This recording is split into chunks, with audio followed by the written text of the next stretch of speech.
Voilà, aujourd'hui donc nous allons nous intéresser à la question des cours. Quels cours choisir pour des parents qui décident de faire quelques heures ou toute l'école à la maison?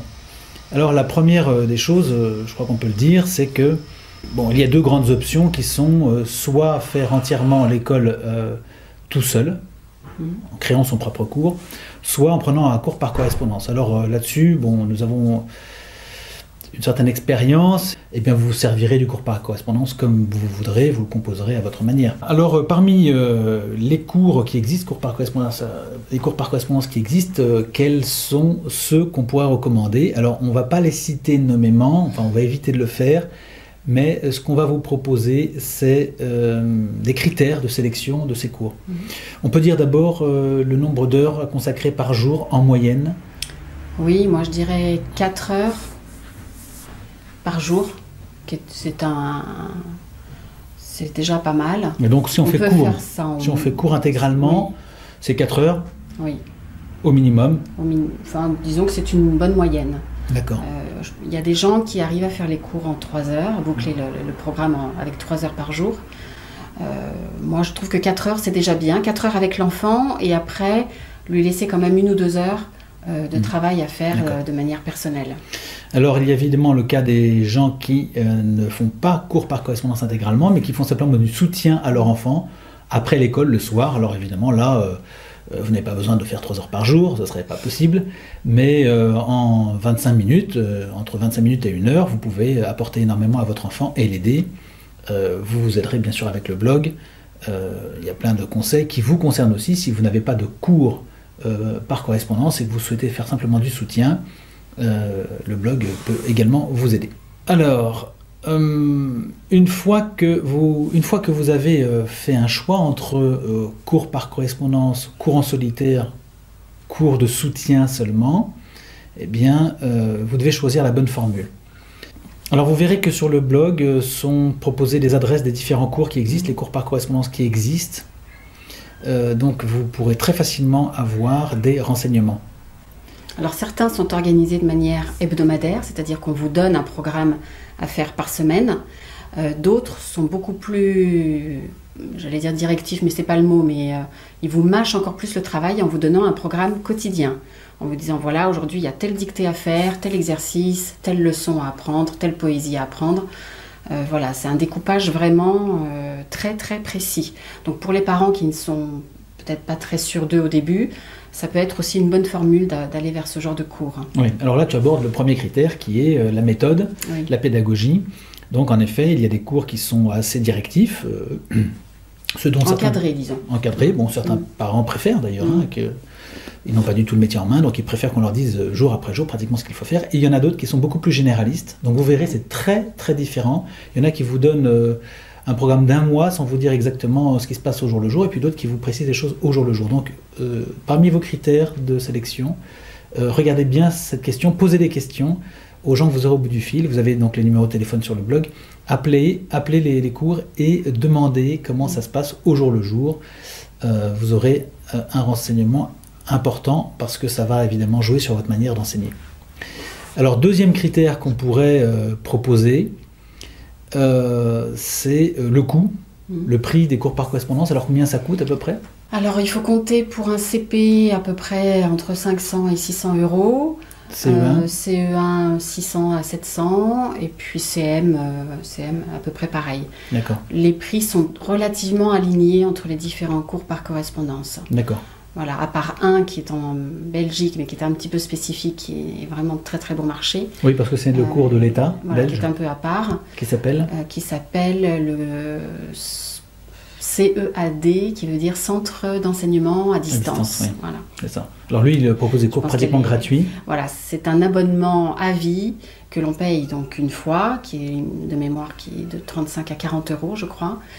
Et là, on a accès à tous les cours que l'on veut. Donc on a fait ça pour l'un des nôtres, c'était marqué loin. Oui, pour certaines langues vivantes. D'accord. On n'a pas suivi tout le programme. On reste dans les coûts pour les écoles, pour les classes supérieures, 6e, 5e, 4e, 3e, les coûts Alors là, augmentent. Ça augmente sensiblement et on approche des 1000 euros pour l'année. Oui. Tu m'as dit aussi, on en parlait, qu'il y avait des moyens qu'il y avait moyen d'acheter des cours à la carte? Voilà, on n'est pas obligé de suivre toutes les matières d'un cours par correspondance. Si on voit que notre enfant a des lacunes, enfin s'il continue une scolarité normale et qu'on voit qu'il a des lacunes en français ou en maths, on peut demander à des cours par correspondance de s'abonner que pour ces matières-là. Voilà, c'est ce qui s'appelle cours par correspondance. Donc ça, évidemment, c'est très sympa, hein, vous pouvez choisir. Alors c'est d'autant plus pertinent que vous avez des cours qui sont très bons dans une matière et moins bons dans d'autres. Oui. Donc faites bien le distinguo entre les différents cours, regardez bien. Nous allons parler échantillon dans une seconde, mais regardez bien et éventuellement, comme l'a dit Cécile, vous pouvez choisir des matières à la carte en fonction des spécialités des cours. On peut même se composer un cours par correspondance en piochant des matières voilà. Par-ci par-là. Mais bon, là, c'est peut-être un petit peu compliqué parce qu'après, au niveau de l'envoi des devoirs... Il faut savoir à qui on s'adresse, gérer, etc. 2 cours, c'est déjà bien. C'est déjà pas mal. Un seul, la plupart du temps, ça suffit. Oui, tout à fait. En général, les cours par correspondance sont assez souples au niveau des paiements et on peut échelonner les paiements pour les familles en difficulté. Oui. Il y en a avec qui le dialogue est plus facile que d'autres, ça c'est certain. Oui, ok. Voilà. Sur la question du budget, évidemment, on fait un petit sacrifice. On supprime une dépense, on ne s'achète pas l'écran plat, on fait une économie dans l'année pour payer le cours à son enfant.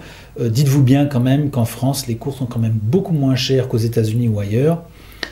Donc profitez-en, ces cours par correspondance ne sont vraiment pas chers par rapport à ce qu'ils vous offrent comme service. Donc, par rapport à l'investissement, si je peux parler comme ça, qu'ils représentent, oui, c'est sûr. Alors, les échantillons, donc on en parle maintenant.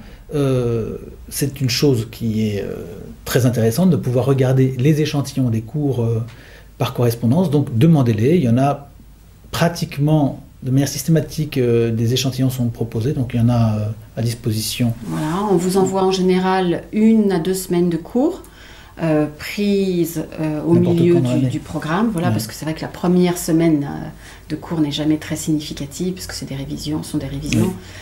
Voilà, donc on vous envoie la 10e ou la 11e semaine, par exemple. Et puis en plus de ces échantillons, n'hésitez pas à prendre contact avec d'autres familles qui pratiquent ces cours. Ou alors, vous pouvez aussi amener ces échantillons à des instituteurs, des amis à vous, des instituteurs qui connaissent bien et qui vous diront « Bon, je te recommande plutôt ça, ça a l'air bien fait, ceci a l'air mieux fait ». C'est fonction aussi beaucoup de votre caractère, de votre organisation. Si vous avez une journée très encadrée, eh bien, vous choisirez plutôt un cours. Et puis, si vous êtes beaucoup plus souple et que vous préférez changer de rythme tous les jours, d'autres cours seront mieux. Voilà, alors, autre point, c'est que plusieurs de ces cours ont une connotation religieuse forte, de très bonne qualité d'ailleurs. Mais c'est un choix et vous n'êtes pas obligé d'y adhérer. Donc, vous avez au moins un cours qui vous impose un catéchisme. Donc, si ça ne correspond pas à vos convictions, évidemment, vous ne le choisirez pas. Il y a un cours de très bonne qualité qui est aussi d'inspiration catholique, mais qui n'impose pas l'instruction religieuse. Alors ça, c'est un choix que nous recommandons si vous n'êtes pas du tout croyant, mais que vous voulez quand même une très bonne qualité. Et puis vous avez bien sûr des cours qui sont tout à fait athées. Voilà.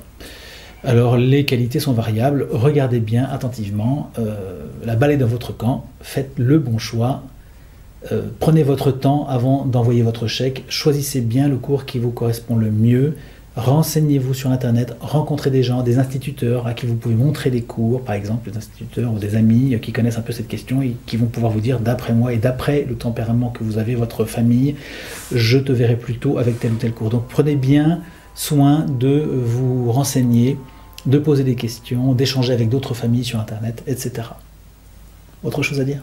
Je pense qu'on a fait le tour de la question. Bon, bah, très bien. Éventuellement, le forum est à disposition pour... Naturellement, des questions le forum c'est particulières. très bien. D'accord, voilà. Eh bien, bon lancement. À bientôt. À bientôt.